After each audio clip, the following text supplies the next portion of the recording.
ये देखो P is equal to V into I, और ये V और I क्या रहेगा हमारा, इंस्टेंटेनियस वैल्यूज रहेगा। मैंने देखो इंस्टेंटेनियस वैल्यूज को मैं स्मॉल v और स्मॉल i से डिनोट कर रही हूँ, ठीक है। तो अब देखो इस ग्राफ में देखो इंस्टेंटेनियस वैल्यूज को मल्टीप्लाई करके कैसा ग्राफ मिलेगा। तो ये देखो फ्रॉम 0 टू पाई में आप देखते हैं कि आपका करंट भी पॉजिटिव है और वोल्टेज भी पॉजिटिव है। तो करंट और वोल्टेज दोनों पॉजिटिव है, तो उनका प्रोडक्ट कैसा आएगा, वो भी पॉजिटिव आएगा। तो और ये देखो मैग्नीट्यूड इतना को लाइक किसी एक पॉइंट पे देखो, इतना को यहाँ पे मैग्नीट्यूड क्या है, v का ये है और i का ये है, मल्टीप्लाई करोगे तो क्या होगा, ये दोनों से बड़ा आएगा। माने इस तरीके से समझो कि अगर यहाँ पे मैग्नीट्यूड मान लो कि 2 है और यहाँ पे मैग्नीट्यूड अगर 3 है, यानी ये क्या है मेरा i है, ये मेरा v है, तो ये मल्टीप्लाई होकर कहाँ चला जाएगा, 6 पे चला जाएगा, कहीं ऊपर चला जाएगा। इस तरीके से पावर के केस में हर एक पॉइंट आपका ऊपर शिफ्ट कर जाएगा। तो कुछ इस तरीके से आपका पावर कर्व बनेगा। पीक तो सेम पाइवट 2 पे रहेगा। ये देखो ये है आपका P, small p, instantaneous value of power. Next देखो, नेक्स्ट हाफ साइकिल में देखो करंट नेगेटिव है, ब्लू वाला करंट नेगेटिव है और पावर भी नेगेटिव है, करंट नेगेटिव है और वोल्टेज भी नेगेटिव है। तो दोनों नेगेटिव है तो प्रोडक्ट क्या बनेगा आपका, पॉजिटिव बनेगा। तो यानी कि यहाँ पे भी पावर आपका किस तरीके से बनेगा, पॉजिटिव ही बनेगा। कहाँ पे पीक रहेगा इसका, पाई/2 पे रहेगा।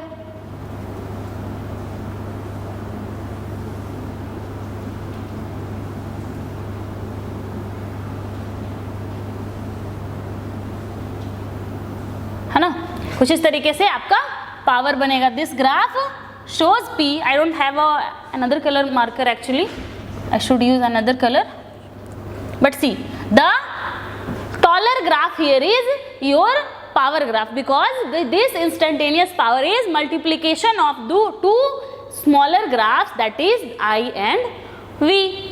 अब देखो आपका जो P है, आपका जो P है वो क्या है, हमेशा पॉजिटिव है।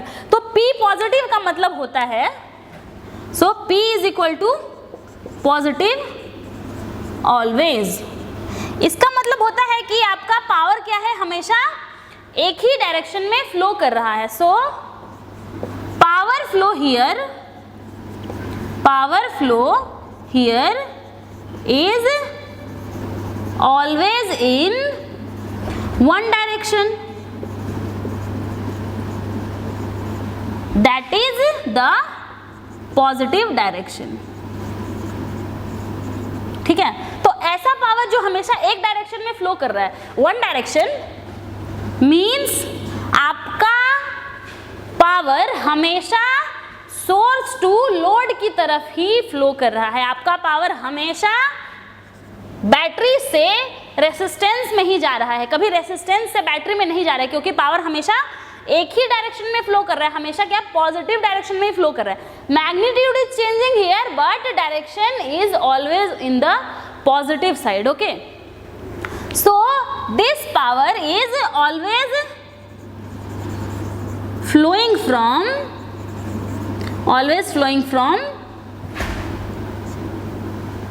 source to the load, from source to load. So when a power flows from source to load always, so this sort of power is called active power. This power is called active power. और ये power हमेशा क्या होगा, sum up होता रहेगा, क्योंकि हमेशा क्या है, पॉजिटिव है। So power flowing in a resistive circuit is called active power. This power always flows from source to the load, always, never from load to source, always from source to load. तो देखो हमने देख लिया कि current का equation क्या आता है, हमने देखा कि फेजर डायग्राम कैसा आता है, हमने देखा कि वेवफॉर्म कैसा आता है, क्या क्या वेवफॉर्म हमने ड्रॉ किया है यहाँ पे, I, V एंड P, तीनों का हमने वेवफॉर्म ड्रॉ किया है। उसके बाद हमने देखा कि पावर हमेशा सेम डायरेक्शन में फ्लो करता है। तो क्या है, हमेशा पावर फ्लो करता है आपका बैटरी से लोड की तरफ ही फ्लो करता है। उसके बाद this is not battery, this is source actually, because AC sources are not called batteries. So this power is called active power. This power is always called active power. अब calculate करो कि active power कितना होता है. ठीक है, let me calculate it now. So I am removing this part. Okay, I am removing this part. I will calculate the power here only.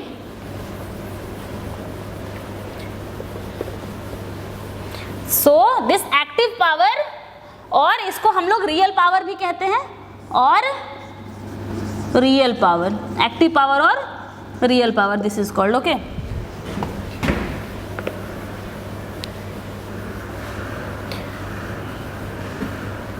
और यही क्या होगा, इसका अगर आपको वैल्यू निकालना होगा तो आप क्या करोगे, एवरेज वैल्यू निकालोगे. So active power, so active और real power is equal to average power. इसको मैं डिनोट करूंगी पी आर से. ठीक है, रेजिस्टेंस के केस में पी आर, और ये पी क्या है, ये कैपिटल पी है. This is not instantaneous value, this is RMS value. Okay, so this will be equal to in one time period. Power का टाइम पीरियड कितना है देख के बताओ मुझे, कितना है. हर पाई के बाद खुद को रिपीट कर रहा है ना, तो कितना होगा, पाई होगा.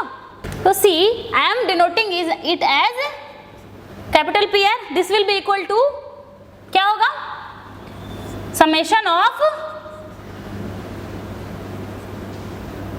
summation of power in one period from 1 to pi, 0 to pi, क्या होगा, V into I into d omega t.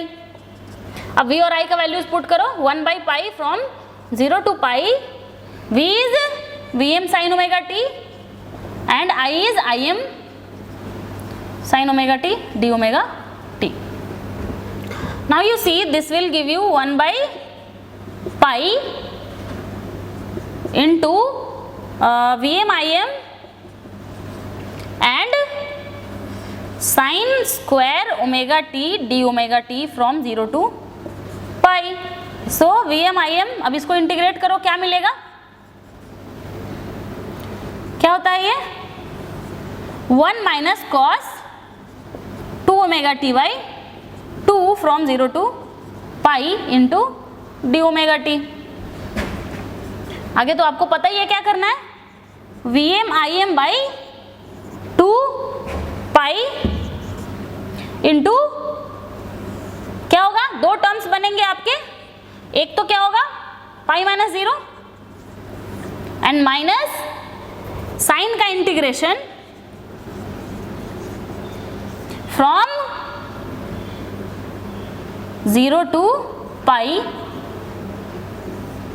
This is okay, sin 2 omega t by 2. So this you will find at, this you will find that this come to be 0, this will come to be 0. So you will see that you found it as Vm Im by 2. ये पाई से पाई क्या होगा, cancel हो जाएगा, है ना. इसको आप लिख सकते हो Vm by root 2 into Vm by root 2. So this is क्या होगा, V into I, where V is what, where capital V is RMS voltage and I is equal to RMS current. Capital I से denote कर रही हूँ मैं. ठीक है, सो यहाँ से आप ये भी कह सकते हो P is equal to capital P या real power P is equal to V into I, या फिर इसको क्या कहोगे, I स्क्वायर R या फिर V स्क्वायर R. कैसे करना है ये आपको पहले से पता है, बस I को V by R से रिप्लेस कर देना है. सो we calculated the average power or real power or active power in case of purely resistive load. Now we will move to inductive load. I hope I have made it clear how to calculate the power, how we have drawn the waveform, how we have drawn the phasor diagram. Fine. This I hope you have understood कि positive voltage positive power देगा और negative voltage negative current भी positive power ही देगा. ठीक है, अभी चलो हम लोग मूव करते हैं अपने next topic, that is the AC. When AC passes through pure inductance.